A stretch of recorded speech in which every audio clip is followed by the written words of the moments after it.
Hello বন্ধুরা, welcome back to my channel Riya vlogs 15। তো বন্ধুরা, তোমরা কেমন আছো? আশা করি তোমরা খুব ভালো আছো, আর আমিও তোমাদের ভালোবাসায় ভীষণ ভালো আছি। তো আজকে গেছিলাম আমি আমার মায়ের বাড়ি, আর এখানে যা গরম পড়েছে কি আর বলবো তোমাদের, তাই তেমন কিছু পরে যাইনি। আমি কুর্তি আর এই প্লাজো প্যান্টটাই পরে গেছি, আর মাথায় দিয়েছিলাম এক গাদা তেল, সেই জন্য আরও বেশি গরম লাগছিল। আর আমার শ্বশুরবাড়ির থেকে আমার বাপের বাড়ি খুব একটা দূর নয়, এই টোটোতে উঠলে 10 মিনিট, আর যদি হেঁটে যাও তাহলে ধরো 20 মিনিট। তো মাত্র আমি ও বাড়ি থেকে আসলাম, আর এসে এই যে দেখছো এই পরে আছি ফুলাতা একটা কুর্তি, তো সেটাই এখন আমি চেঞ্জ করব। তো ভিডিওটা যদি ভালো লাগে অবশ্যই একটা লাইক করে দিও, আর আমার চ্যানেল যদি কেউ নতুন হয়ে থাকো আমার চ্যানেলটি একটা সাবস্ক্রাইব করে পাশে থাকা বেল আইকনটি ক্লিক করে দিও। তো ভিডিওটি দেখতে থাকো, আশা করি তোমাদের ভালো লাগবে।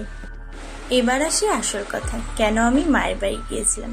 সত্যি কথা বলতে কি, আমার না গত এক সপ্তাহ ধরে ভীষণ মাথা ব্যথা করছে। জানি না কেন, কি হয়েছে। ওষুধ খেয়েছি, চা খেয়েছি, কোনো কিছুতেই কোনো কিছু হচ্ছে না। সেই জন্য মা বললো চল একবার ডক্টরের কাছে দেখিয়ে আসবি। তো সেই জন্যই গিয়েছিলাম। আর আমাদের বাড়ি থেকে খুব একটা দূর নয়, এই আমাদের হাসপাতাল জেলা হাসপাতাল এই 10 মিনিট মতো লাগে, সেই জন্য নর্মালভাবেই চলে গেছিলাম। তো জানি না আমি আমার কি হয়েছে, কটা তো ওষুধ দিল, কটা কিনতে দিল, আর কটা হাসপাতাল থেকেই দিয়েছে। তো খাই, খেয়ে দেখি কেমন রেজাল্ট পাই। আবার যদি মনে করো ব্যথা হয় তাহলে একটা কোনো ভালো প্রাইভেট ডক্টরের কাছে দেখাবো, কারণ আবার ছোটোখাটো কিছু হলে না আমি হুট করে কোনো প্রাইভেট ডক্টরের কাছে চলে যাই না। আমার বাড়ির সামনেই যেহেতু জেলা হাসপাতাল, সরকারি হাসপাতাল, তো সেখানে দেখিয়ে আমার অভ্যাস।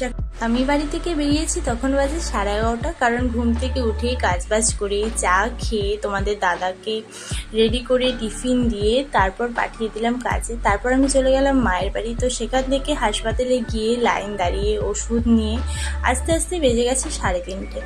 তো 3:30 পর এসে কিছুটা খেয়েছি, আর মা আজকে বানিয়েছিল ইলিশ মাছ। তো ইলিশ মাছ দিয়ে ভাত খেয়ে যা ঘুম দিলাম। তো ঘুম থেকে উঠে আমার মনে পড়ছে আমার তো বাড়ি যেতে হবে, কারণ রাতের রান্না বাকি আছে।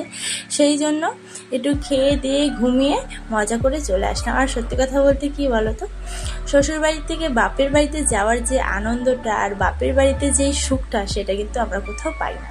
এটা কিন্তু আমার প্রতিটা মেয়ে, মানে শুধু আমি না, প্রতিটা মেয়েই জানি যে বাবার বাড়ি একটা আলাদা শান্তি, কারণ সেটা আমাদের নিজের বাড়ি। ও হ্যাঁ, তোমাদের তো একটা জিনিস বলতে ভুলেই গিয়েছি। আমি যেই মেডিসিনের দোকান থেকে মেডিসিন কিনছিলাম সেখানে না আমার ফোনটা আমি ফেলে দিয়ে চলে এসেছিলাম। তো যখন আমি বাড়িতে টোটোতে আসবো হাফ রাস্তা, তখন আমার মনে পড়ে যে আমার ফোন কোথায়। তো সেখান থেকে আবার রিটার্ন করলাম, রিটার্ন করে খুঁজে টুজে গিয়ে তারপর ফোনের দোকানে গিয়ে পেলাম ফোনটা। আর ততক্ষণে যেন আমার জীবনে আর প্রাণ ছিল না, আমি এতটাই ভয় পেয়ে গেছিলাম। তো ফাইনালি আমি ফোনটা পেয়েছি, তো এখন তো আমি ভীষণ খুশি।